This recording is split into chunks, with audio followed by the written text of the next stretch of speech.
Okay, so here's part two of me reading The Little Mermaid. The Little Mermaid swam right up to the porthole of the cabin, and every time a wave lifted her up, she could see the crowd of whoops, I already read that. Sorry, my bad. Among the waves, at last she found the young prince. He could hardly swim any longer in the stormy sea. His limbs were failing him, his beautiful eyes were closed, and he would certainly have drowned if the little mermaid had not come to his rescue.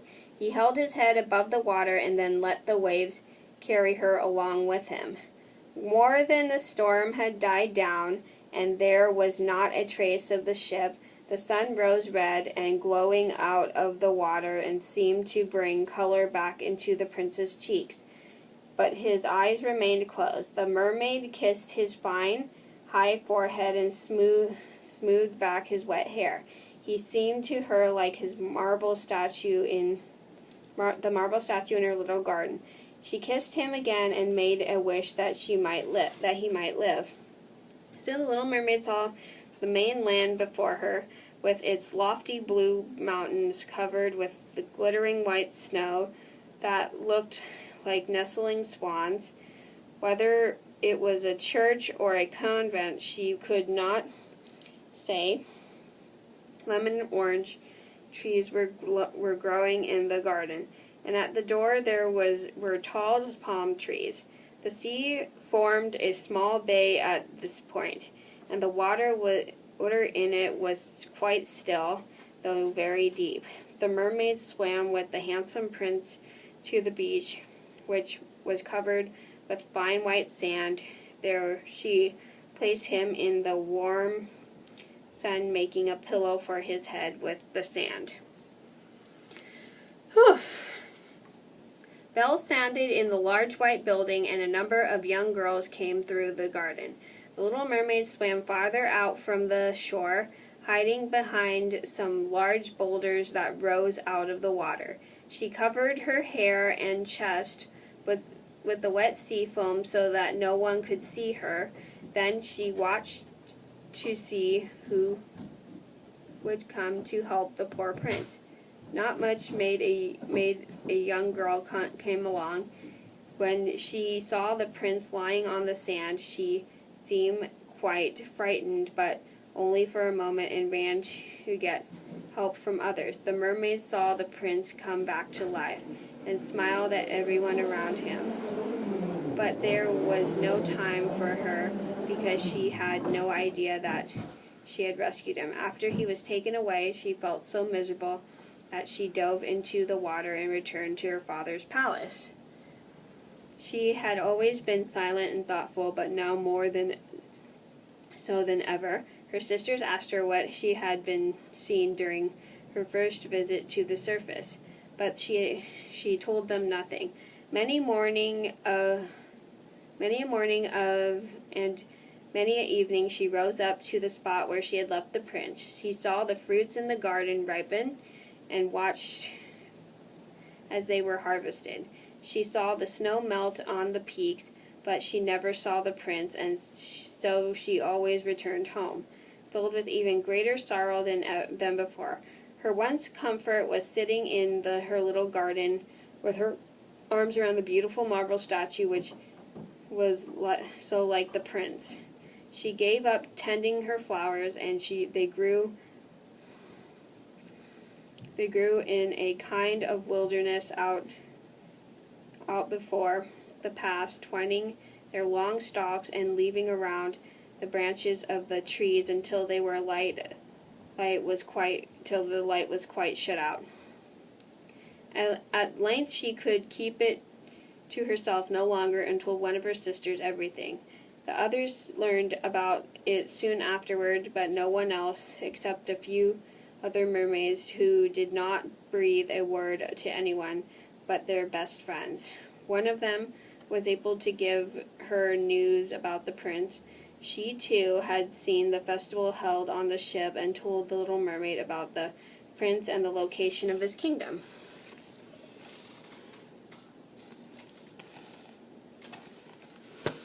Oh boy.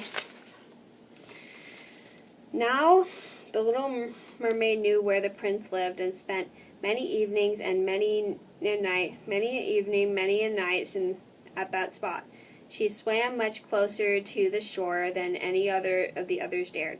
She even went up to the narrow channel to reach the fine marble balcony that threw its long shape across the water.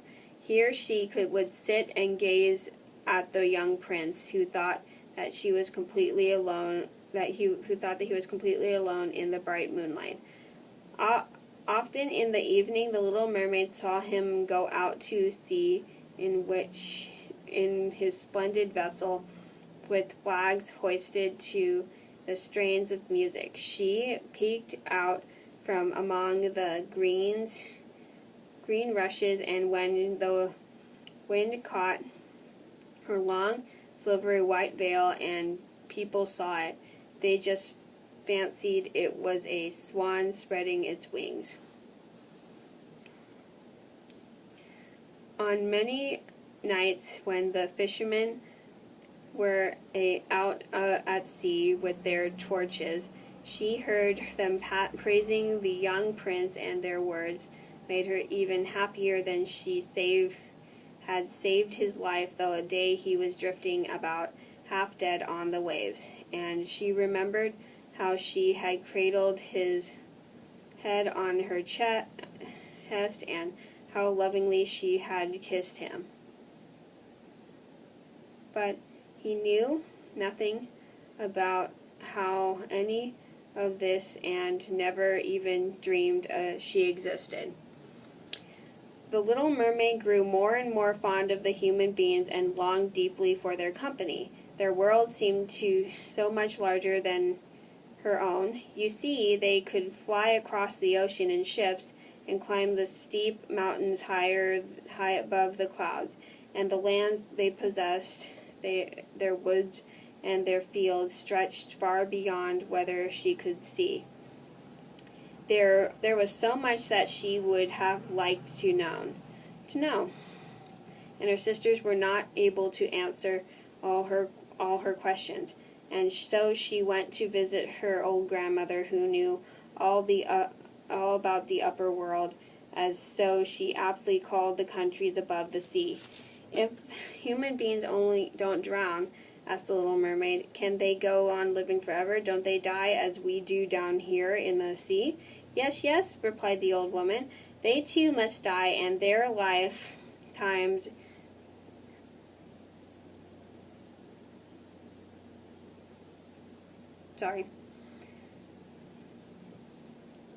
times is even more short than ours.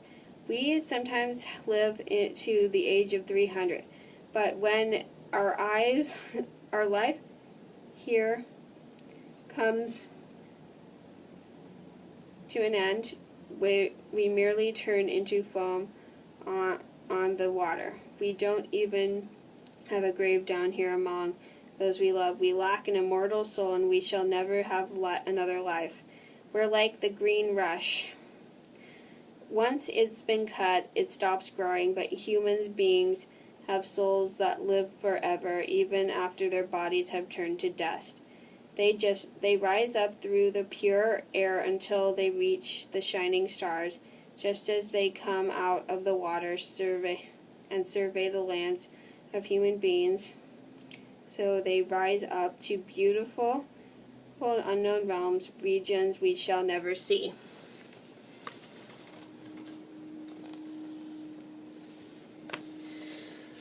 Whew.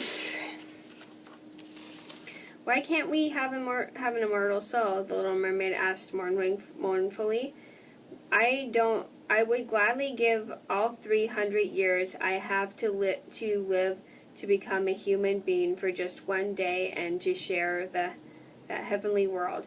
You mustn't go worrying about that, said the grandmother. We're much happier and better off than the human beings who live up there. So then I'm doomed to die and float like foam on the sea, never to hear the music of the waves or see the lovely flowers and the red sun. Isn't there anything all I can do to win an immortal soul? "No," said the old woman. "Only if a human loved you so much that you meant more to him than father and mother. If he were to love you with all his heart and soul, and let the priest place his right hand in yours as a promise to be faithful and true here come in an eternity, then his soul would glide into your body as you too would obtain a share of human happiness. He would give you a soul and yet keep his own. But you can never be happy. Your fishtail, which we find so beautiful, looks repulsive to others on earth, their people on earth. They know a little about it than that they really believe that two clumsy supporters they can't call legs look nice." The little mermaid sighed and looked mournfully at her fishtail. "We must be satisfied with what we have," said the old woman. "Let's dance and be joyful for 300 years we have to live. That's really quite time enough. After we'll all rest, all better, and get our fill of sleep after we die. Tonight we are going to have a court ball." That was something more splendid than anything we ever see on earth. The walls, ceiling of the great ballroom were made of thick but transparent crystal. Several hundred enormous shells, rose, red, and green, and grass green, were ranged on every side, each of the blue flame that lit up the entire room, and by shining through the walls also lit up the sea.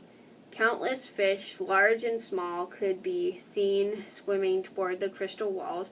The scales on some of them glowed with a purple-red brilliance, and on others like silver and gold. Through the middle of the ballroom flowed a broad sweep, and in mermen and mermaids were dancing to their own sweet song.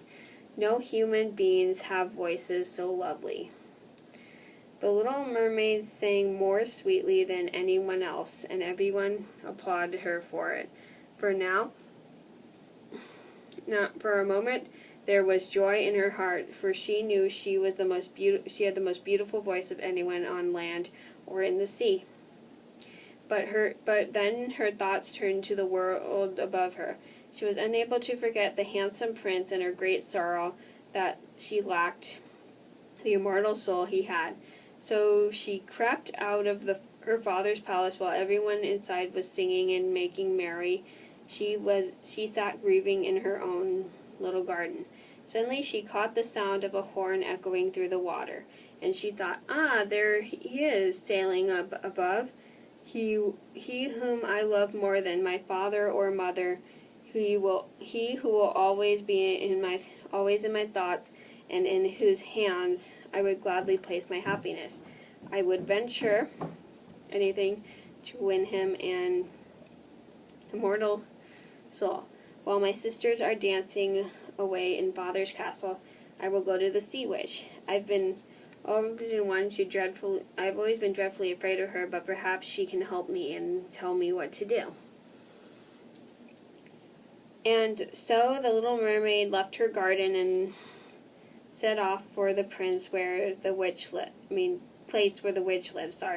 On the far side of the foaming whirlpool. She had never been over there before. There were no flowers growing there, and no sea grass. There was nothing but the bare gray sandy bottom stretching right up to the whirlpools where the water went swirling around like roaring mill wheels and pulled everything that it could get down with it to the depths. She had to pass through the middle of those churning eddies in order to get to the domain of the sea witch, for which stretching there was no other way than over hot bubbling mud to get mud the witch called in her swamp.